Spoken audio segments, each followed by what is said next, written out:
안녕하세요. 아들 하나를 둔 가정주부입니다. 얼마 전 아들이 맹장 수술을 했습니다. 저도 몇 년 전에 맹장 수술을 했거든요. 그때 이를 계기로 시댁하고는 연을 끊었는데 오늘 그 이야기를 해볼까 합니다. 저와 남편은 대학 동기입니다. 같은 해에 입학해서 1학년 때는 그럭저럭 가까이 지냈었는데 남편이 군대에 가면서 자연스럽게 사이가 멀어지게 되었어요. 그러다 남편이 군대에서 전역을 했을 땐 저는 어학연수를 가게 되면서 완전히 연락이 끊어졌었습니다. 그러다 우연한 기회로 다시 친구들과 모이면서 연락이 닿았어요. 몇 년 만에 만나서 그런지 반갑기도 했고 또 각자 다니는 직장이 멀지 않아서 저희는 급속도로 가까워졌고요.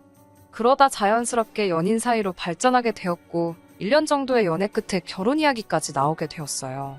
둘 다 결혼할 나이가 되었기도 했고 만나는 동안 크게 다투거나 한 적도 없었기 때문에 마치 당연히 그래야 하는 것처럼 이야기가 흘러갔네요. 남편에게는 9살 차이 나는 여동생이 있어요. 시부모님께서 나이 들어 늦게 낳으신 딸이라 오냐오냐 하면서 키우셨다고 들었습니다. 남편이 대학을 들어가면서부터는 시부모님께선 종종 입버릇처럼 이제 남편더러 여동생을 키워야 한다고 하셨대요. 당연히 남편은 그 말을 농담이라고 생각했지만 부담스럽긴 했다고 하더라고요. 그래서 그럴 때마다 자기는 모르는 일이라고 자기한테 부담 주지 말라고 선을 딱 그었다고는 하던데 그래도 시부모님은 남편의 그 말을 진지하게 받아들이지 않으셨던 모양입니다. 결혼 약속을 한 뒤 제가 시부모님을 뵙기 위해 시댁에 인사를 드리러 간 날이었어요. 시부모님은 옆에 신우를 앉혀놓고는 저희를 바라보시며 앞으로 잘 부탁한다고 하시더라고요. 그때만 해도 저는 시부모님이 의례껏 하시는 당신들을 잘 부탁한다는 그런 뜻으로 알아들었습니다. 하지만 알고 보니 그건 앞으로 우리 딸, 그러니까 신우를 잘 부탁한다는 소리였어요. 남편은 서울에서 몇 시간 거리에 떨어진 지방에서 초중고를 다 졸업한 후 서울로 올라왔습니다. 서울에 있는 대학을 졸업하고 직장도 서울로 잡으면서 서울에 정착하게 된 거고요. 그런 오빠의 모습을 봐서인지 신우도 어떻게든 서울에 오고 싶어 했습니다. 신우는 2년의 재수 끝에 서울에 있는 모 여대에 진학하게 되었는데 이때부터 시부모님이 무리한 부탁을 해오기 시작하셨습니다. 그때 저는 결혼한 지 1년이 채 되지 않았을 무렵이고 임신 4개월 차였습니다. 다니던 직장을 그만두고 오롯이 태교에만 힘쓰고 있을 때였고요. 하루는 시어머니께서 전화를 걸어오셨습니다. 그러더니 저에게 신우가 대학에 합격을 했는데 여자애 혼자 서울까지 보내서 혼자 지내게 하려니 걱정이 이만저만이 아니라고 하시더군요. 저도 그 마음은 이해가 되었기 때문에 시어머니께 신우도 성인인데 믿고 지켜보시면 좋을 것 같다고 했습니다. 그러자 시어머니는 그러지 말고 친동생이다 생각하고 신우 학교 졸업할 때까지만 데리고 있어달라고 하더라고요. 그 말을 듣고 너무 황당해서 제가 그러면 못해도 4년인데 그렇게는 어려울 것 같다고 딱 잘라 거절을 했습니다. 그렇지만 시어머니는 포기하지 않고 남편에게 또 연락을 하셔서는 하나뿐인 여동생인데 걱정도 안 되냐며 화를 내셨던 모양이에요. 하지만 남편은 이제 곧 우리 애도 태어날 거고 그럼 지금 사는 집도 좁아서 걱정인데 어머니까지 왜 그러시는 거냐며 이러지 마시라고 거절을 했다고 해요. 그러자 시어머니는 몸도 약한 네 동생 불쌍하지도 않냐고 부창부수라더니 며느래나 너나 참 매정하다며 다시 한번 화를 내셨다고 하더라고요. 사실 신우가 평소에도 아프단 소리를 입에 달고 살긴 합니다. 그런데 대부분이 배 아프다, 머리 아프다 이런 거였고 막상 병원은 절대 안 가더라고요. 약도 절대 안 먹고요. 솔직한 말로만 맨날 아프다고 하지 진짜 아픈 사람 같지가 않거든요. 처음에는 남편이 저랑 데이트를 하던 와중에도 신우가 아프다고 하면 몇 번 쫓아가고 그랬어요. 전화로는 다 죽어가는 소리를 하니까 차마 모른 척하지 못했던 거예요. 그런데 그 빈도수가 너무 잦았고 막상 쫓아가면 이제 괜찮아졌다는 식으로 둘러대버리니 양측이 소년이 따로 없었어요. 남편이 시어머니한테도 몇 번 이에 대해서 이야기를 한 것 같은데 시어머니는 그럴 때마다 오히려 남편한테 지 오빠가 관심 가져주니까 좋아서 그러나 보다고 이해하라고 하시거나 진짜 아프다 괜찮아졌을 수도 있다면서 당신도 가끔 그런다고 아픈 사람한테 그렇게 말하지 말라고 얼마나 서운해하겠냐며 신우를 옹호하시기 바빴습니다. 그러다 보니 남편도 자포자기한 심정이었는지 그냥 상황되면 한 번 얼굴 비추고 괜찮냐 물어주고 안 될 때는 그냥 못 들은 척하고 그런 식이었어요. 그런 신우를 아예 집에서 끼고 졸업할 때까지 4년을 데리고 있으라 하시니 생각만 해도 아찔하더라고요.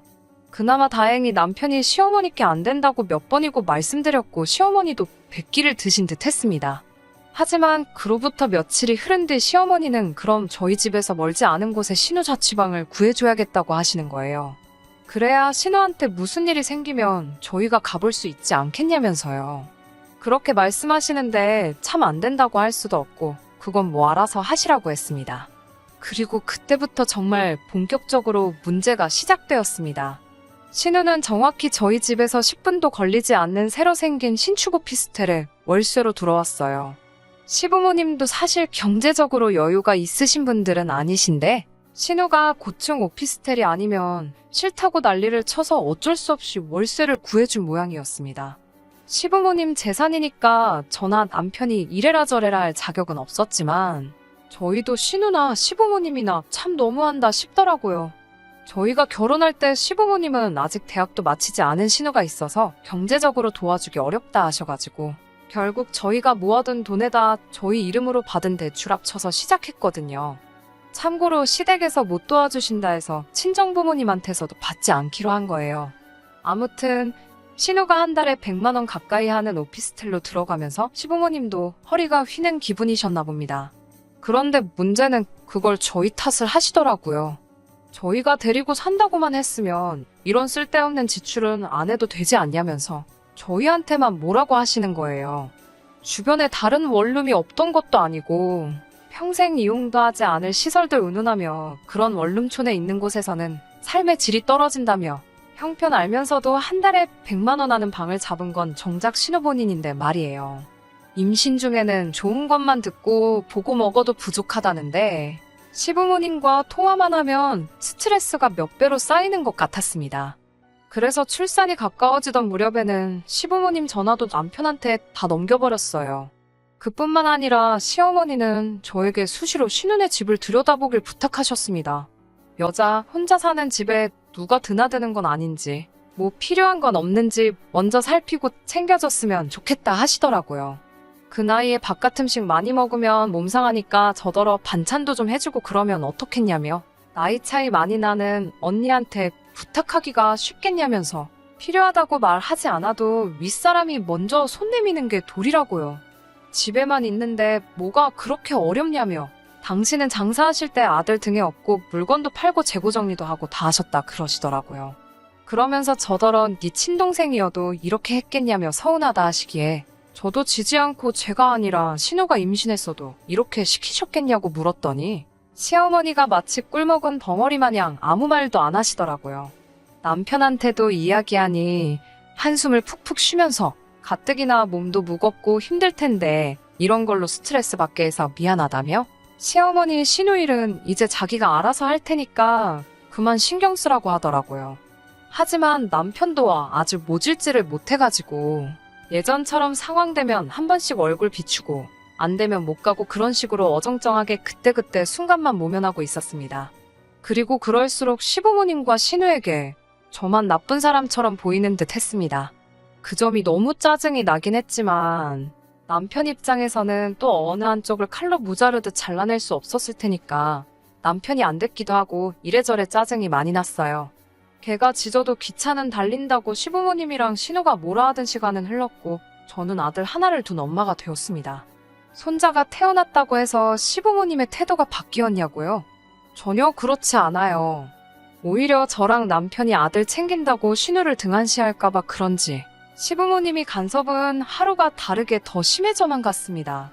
게다가 신우도 꾀병을 부려봤자 씨도 안 먹힌다는 걸 알았는지 거짓말에 규모를 키우더라고요. 한 번은 주말이었어요. 남편도 집에 있었고 아기 키우는 집이 다 그렇듯 모처럼 남편한테 아기를 맡기고 저는 잠깐 눈 좀 붙이려던 찰나였는데 신우한테 전화가 왔습니다. 신우는 다 죽어가는 목소리로 자기가 저희 집에 가져다 주려고 과일을 깎다가 손가락을 잘못 자른 것 같다며 죽겠다고 난리더라고요. 제가 놀라서 그럼 구급차를 불러야지 왜 여기로 전화를 하냐니까 너무 겁이 나서 그런다고 일단 빨리 언니랑 오빠가 와달라는 거예요. 저는 속으로 손가락을 잘랐는데 우리한테 전화를 할 여유 있을 정도면 멀쩡한 것 같은데 싶었지만 또 차마 그렇게 말할 수는 없으니까 남편을 먼저 보냈습니다. 남편이 집에서 나간 지 얼마 지나지 않아 다시 돌아왔는데 씩씩대고 욕을 하더라고요.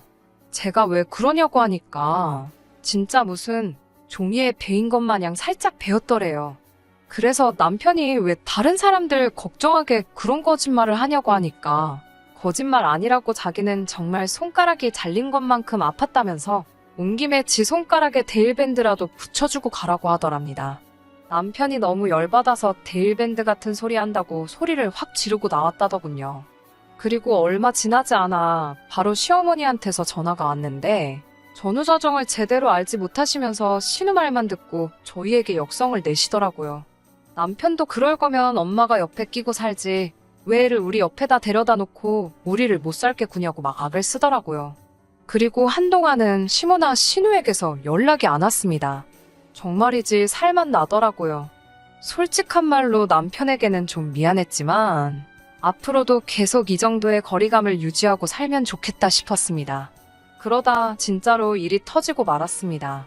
그날은 이상하게 제가 속이 안 좋았습니다. 뭘 잘못 먹은 것 같지도 않은데 이상하게 속도 울렁거리고 배도 아프고 점점 더 심해지더라고요. 아들 때문에 구급차를 부를 수도 없어서 어쩔 수 없이 회사에 있는 남편에게 전화를 걸었어요. 연애하면서 지금까지 제가 남편한테 아프다고 와달라고 한 적이 없었기에 남편도 상황이 보통이 아니라는 걸 알아채곤 얼른 집으로 와줬습니다. 신우한테 아들 좀 봐달라고 하려는데 신우가 그날따라 도통 전화도 안 받더라고요. 결국 갓난쟁이인 아들을 데리고 병원으로 가야만 했습니다. 배는 아프고 아들이 괜히 병원에 와서 안 좋은 병이라도 옮아갈까 신경 쓰이고 솔직히 정신이 곤두서 있었어요. 의사 선생님이 이렇게 저렇게 보시고 진단하시더니 맹장염이라고 했습니다. 선생님은 그래도 맹장염은 일상으로의 복귀가 빠른 편에 속하는 수술이니까 너무 크게 걱정하지 말라 하시면서 그래도 3일 정도 입원해 있는 게 좋겠다고 하시더라고요. 남편이 이 소식을 저희 친정부모님께 전했고 친정부모님은 당장이라도 병원으로 오시겠다고 하셨습니다. 손자라도 당신들이 봐주신다고요. 하지만 그때 저희 친정아버지도 몸이 불편하신 상황이라 어머니가 그 수발을 들고 있었기에 차마 저희 아들까지 맡길 수는 없었습니다. 남편도 그런 제 마음을 이해해 주었고 남편은 그럼 자기가 휴가를 내겠다고 하더라고요.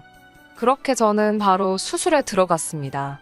그래도 다행히 충수가 터지기 전이라서 3일 뒤에는 퇴원할 수 있을 거라고 하더라고요. 그런데 수술 다음 날 저녁이었습니다. 신우한테 전화가 걸려와서 받으니 자기가 지금 밖인데 술을 너무 많이 마셨는데 지갑을 잃어버려서 집에 못 가고 있다고 자기를 데리러 오라는 거예요. 어이없는 상황에 한숨이 나오더라고요. 그래서 제가 아가씨 저 지금 맹장 수술해서 병원에 있어요 이러니까 약간 당황하는 듯 하더니 그럼 오빠는요? 하고 묻더라고요. 괜찮냐는 말 한마디 없이 바로 지 오빠 찾는 걸 보고 저도 정이 떨어지더라고요. 오빠는 집에서 지금 애 보고 있어요. 그러니까 신우가 그럼 오빠더러 애 재워놓고 잠깐 나 좀 데리러 오라고 해줘요. 그러는 거예요. 그래서 신우한테 제가 그게 말이 되냐고 어떻게 애기를 혼자 재워놓고 외출을 하냐고 그랬더니 그럼 자기는 어쩌냐고 그러는 거예요. 그래서 제가 그럼 일단 택시 타고 우리 집 앞으로 오라고 그럼 오빠한테 내려가서 택시비 주라고 하겠다고 했습니다. 그러자 신우가 그러다 오빠가 잠이라도 들면 자기는 어떡하냐고 그렇게 하기는 싫다고 징징거리더라고요. 신경 쓰니까 또 몸이 아파오는 것 같아서 남편한테 당신이 해결하라며 신우한테 전화해보라고 했습니다. 남편은 그냥 무시해버리라고 하더군요. 무슨 한두 살 먹은 어린애도 아니고 신우도 이런 일을 겪어봐야 정신 차린다면서요. 남편까지 그렇게 나오니 제가 나설 이유가 없었어요. 그리고 며칠 뒤 시부모님한테 전화가 왔는데 어찌나 목청이 좋으신지 저 귀 떨어지는 줄 알았습니다. 시어머니는 어떻게 다 큰 여자애를 그렇게 내버려둘 수 있냐면서 무슨 일이라도 생겼으면 네가 책임질 거냐고 악을 쓰셨습니다. 그러면서 네 딸이어도 그랬겠냐는 거예요. 저는 어이가 없어서 그럼 어머님이 옆에 끼고 키우시지 왜 번번이 저희한테 이런 죄책감을 느끼게 하시냐고 따져 물었습니다. 남편도 시부모님한테 언제 내가 여동생 낳아달랬냐며 왜 어머니 아버지가 좋아서 낳아놓고 자꾸 나한테 책임을 지게 하냐고 힘들어 죽겠다고 소리를 치더라고요. 그러자 시부모님은 배은망덕한 놈이라면서 이래서 남자는 여자를 잘 만나야 된다고 다시 저에게 그 불똥이 튀어서는 저를 만나면서 남편이 아주 피도 눈물도 없는 아들이 되었다며 제가 문제라고 하시더라고요. 듣다 못한 남편이 시어머니한테 이제 연락하지 마시라고 신우에 관한 이야기라면 죽었다 해도 관심 없다고 냉정하게 말을 끊어버렸습니다.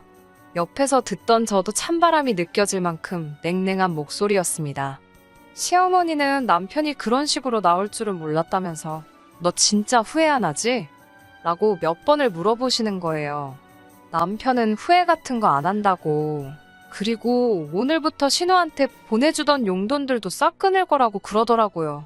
저는 옆에서 남편 통화하는 걸 듣고만 있었는데 이때까지 그 내용을 몰랐던 터라 뭐야 싶어서 남편을 쳐다봤어요. 남편은 흠칫하더니 아주 얼굴이 울상이 되어 있더군요. 시어머니와 전화를 끊고 남편한테 신우한테 보내주던 게 도대체 뭐야? 라고 상냥하게 물어봤어요. 제가 상냥하게 나오니 남편은 오히려 어찌할 바를 모르고 안절부절 못하고 있더라고요. 아무 말도 못하고 있길래 일단 신우부터 집으로 부르라고 했습니다. 그리고 그날 저녁에 신우가 저희 집으로 찾아왔어요. 언제부터 제 눈치를 그렇게 봤다고 눈도 못 마주치고 바닥만 응시하고 있더라고요. 그동안 어린애처럼 굴어서 미안하다고 평소 그래왔던 것처럼 앞으로도 저희랑 잘 지내고 싶다고 하더라고요. 제가 도끼눈을 하고 평소처럼 잘 지내자는 게 뭔 말이냐고 물었더니 그동안의 기고만장한 모습은 어디 가고 바짝 쫄아서는 제 눈치만 보고 있더라고요. 신우 앞에 남편을 불러서 당신은 어떻게 생각해? 하고 물어보니 꼼짝없이 제 눈치만 보면서 전전긍긍하고 있더라고요. 오죽하면 매번 그렇게 막무가내였던 신우도 제 눈치를 보는 게 남편의 그 한마디 말실수가 그동안 자기가 누려왔던 걸 전부 포기하게 될지도 모른다는 생각을 받았나 봅니다. 그러니 제 눈치 살살 보며 제 기분 맞추려고 저러고 있겠죠. 하지만 그런 모습에 신우를 보는 게 속이 꼬시다기보다도 이 모든 스트레스의 원흉이 남편 때문이었다는 게 믿기지가 않았습니다. 앞에서는 아무리 싫다 말로는 그래도 뒤로는 신우에게 생활비며 보태주고 잘 돌봐달라는 시모의 말까지 잘 지키고 있던 거였잖아요. 아무리 시모 앞에 강하게 나오면 뭐하나요. 말로는 안 한다 해도 결국엔 신우나 시모는 원하는 거 다 얻어내고 있었는데 말이죠. 그동안의 행동들은 다 제 앞에 보여주기 식이었던 거예요. 벌벌 기고 있는 신우를 앞에다 두고 남편한테 너가 뭔 짓을 했는지 알고 있지? 했어요. 남편도 자기가 여태 저를 속이고 무슨 짓을 하고 있었는지는 충분히 알고 있는 모습이었습니다. 여태까지 돈을 보내줬으면 통장이 있을 거 아니겠냐. 혹시 내가 모르는 게 또 있냐 물었죠. 남편은 이제 제 앞에 더 이상 숨기는 거 없다고 자신있게 말하는데 막상 제 앞에 통장을 가져오라 하니 추뼛추뼛 떼더라고요. 매달마다 신우한테 보내준 돈은 상당하더군요. 집세를 내준 거였냐 물어보니 그건 절대 아니랍니다. 그래도 거의 집세에 준하는 돈을 보내줬으니 사실 전부 내준 거나 다를 바 없는 거였어요. 남편한테는 여태 신우한테 보낸 돈 시모한테 받아내라 했어요. 그 돈 돌려받기 전까지는 시댁에 발도 붙이지 않을 거라고 했고요. 그렇게 자기 가족들에게 좋은 아들, 좋은 오빠이고 싶으면 그냥 평생 가족들 품에서 가족들 끼고 살라고 했어요. 남편은 알겠다고 고개를 끄덕이더라고요. 신우는 안절부절 못하고 좌불안성 눈알만 대굴대굴 굴리고 있다가 분위기를 보아하니 더 이상 지 오빠한테 돈 타 쓰는 길이 막힐 것 같으니 제 다리를 붙잡고 늘어질 기회로 저한테 울며불며 빌더군요. 잘못했다고 정말 두 번 다시 새언니 귀찮게 하지 않겠다면서 자기는 오빠가 주는 그 돈이 없으면 살아가기 힘들다고 여태 받던 거에 반이라도 좋으니까 그거라도 받을 수 있게 해달라고 하더라고요. 그러면 두 번 다시 저희한테 별것도 아닌 걸로 전화해서 귀찮게 하거나 하지 않겠다고요. 어린 신우가 저러고 있으니 조금 안쓰럽기는 하지만 이 상황에서 결국 그 돈을 달라고 한다는 건 좀 어이가 없었습니다. 신우한테는 미안하게 됐지만 그 돈은 이제 없는 거나 마찬가지라고 설명해줬어요. 내가 너라면 당장 너네 오빠가 가족들을 못 만나게 될지도 모르는데 여태 주던 거에 반만이라도 달라고 빌기보다는 자기가 아르바이트를 해서라도 갚을 테니 오빠를 용서해달라고 하는 게 맞지 않을까? 라고 참교육을 해줬어요. 신우는 제 말을 듣더니 틀린 말이 하나 없으니 고개만 숙이고 있더라고요. 그래도 아무리 생각해도 일하는 건 귀찮은 건지 아니면 알바에서 번 돈을 여태 타슨 돈 갚는데 승계된다는 게 아까운 건지 곧 죽어도 아르바이트 하겠다는 말은 안 하더군요. 시부모님도 그렇지만 남편에게도 너무 다 받아주면서 키우니까 신우가 저렇게 된 거라고, 지금은 내가 원망스러울지 몰라도 나중엔 분명히 고마워할 날이 올 거라고 말했어요. 남편이 겉으로는 맞다고 맞장구를 쳐주지만 속으로 저를 어떻게 생각할지는 모르겠네요. 아무튼 그렇게 신우는 지내던 오피스텔 계약이 끝나자마자 가격이 괜찮은 원룸 찾아 이사를 떠났고 그 후에 아르바이트도 곧바로 시작했다고 합니다. 남편에게 갚으려고 하는 일은 아니지만 그래도 스스로 제 앞가림 하게 된 건 참 다행이라고 생각해요. 약속한 대로 시댁에는 딱 한 번 어버이날에만 찾아뵙고 있습니다. 시부모님께서 남편이 여태 신우에게 줬던 돈을 대신 갚아주지는 않을 거예요. 시어머니와 엮일 일 없어서 편하기는 하지만 한편으로는 남편한테서 가족을 빼앗은 것 같아 미안할 때도 있어요.